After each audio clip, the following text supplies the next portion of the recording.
প্রিয় সাকিবিয়ান ভাই ও বোনেরা, আপনারা জানেন শাকিব খানের সিনেমা বরবাদ কাট করার জন্য কত বড় পায়তারা করা হয়েছে এবং এটার পিছনে সবচেয়ে বড় কালপিট কে ছিল।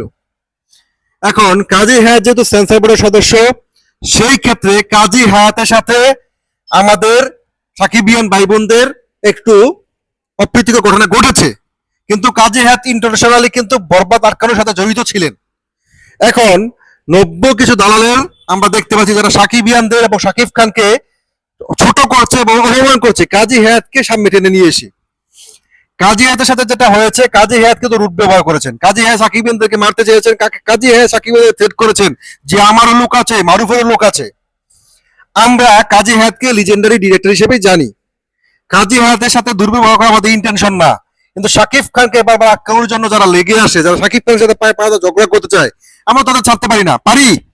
প্রিয় সাকিবিয়ান, আপনারা জানেন ইতিমধ্যে ওমর সানি, মৌসুমীর জামাই ওমর সানি, সে বলছে যে সাকিবিয়ানদেরকে ছোট করে কথা বলছে, যে সাকিবিয়ানরা কি ইন্টেনশনালি কাজী হায়াতের সাথে যে এরকম ঘটনা ঘটেছে, কাজী হায়াতকে আহ্বান করেছে, কাজী হায়াতকে লাঞ্ছিত করেছে। আমরা কি কাজী হায়াতকে লাঞ্ছিত করেছি গায়েস? আমরা কি সেরকম লোক? সাকিবিয়ানরা কখনো কারোর সাথে দুর্ব্যবহার করে না। সাকিবিয়ানরা কারোর সাথে সাকিব খানও কারোর সাথে খারাপ ব্যবহার করে না। সাকিবিয়ানরা অন্যায় প্রতিবাদ করে মাত্র। এই ওমর সানি শাকিব খানকে ব্যবহার করে শিল্পী সমিতি নির্বাচনে এই ওমর সানি কি করেছে আপনারা দেখেছেন সবাই।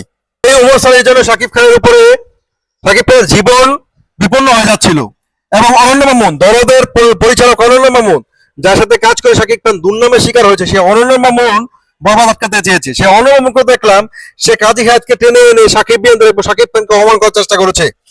এমনকি আরো অনেকের মুখোশ আমাদের সামনে। এখন আমরা একটা মুখোশ টেনে খুলবো। শাকিব খান বাংলাদেশের, কাজী হায়াত কি বলছে জানেন কালকে? যে শাকিব খানের কাছে নাকি বাংলা সিনেমা জিম্মি হয়ে গেছে, এবং সেটা বলছে এটা খুবই নির্মম সত্য কথা যে শাকিব খানের কাছে বাংলা সিনেমা চলে গেছে, শাকিব খানের হাতে চলে গেছে। তাদের কত আফসোস, তাদের কত আফসোস যে শাকিব খানের সাফল্য, শাকিব খানের জনপ্রিয়তা তারা মানতে পারছে না গায়েস।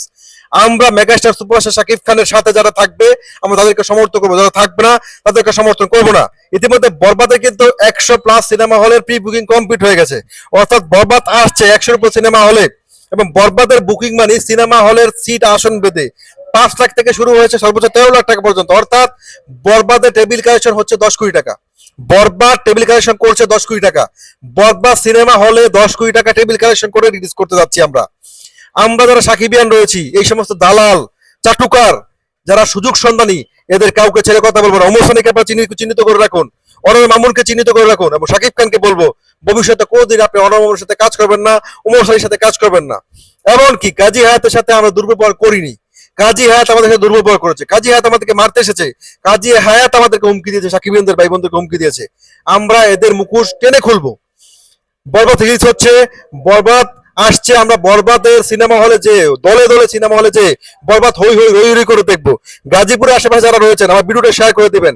আপনারা আমার সাথে চাইলে যোগাযোগ করে, আমরা গাজীপুরে যারা রয়েছি, জেলা মহানগরে যারা রয়েছি, আমার বাসাতে একটু জয়দেবপুর, আমরা একসাথে বরবাদ দেখবো, এনজয় করবো। ভালো থাকবেন সবাই।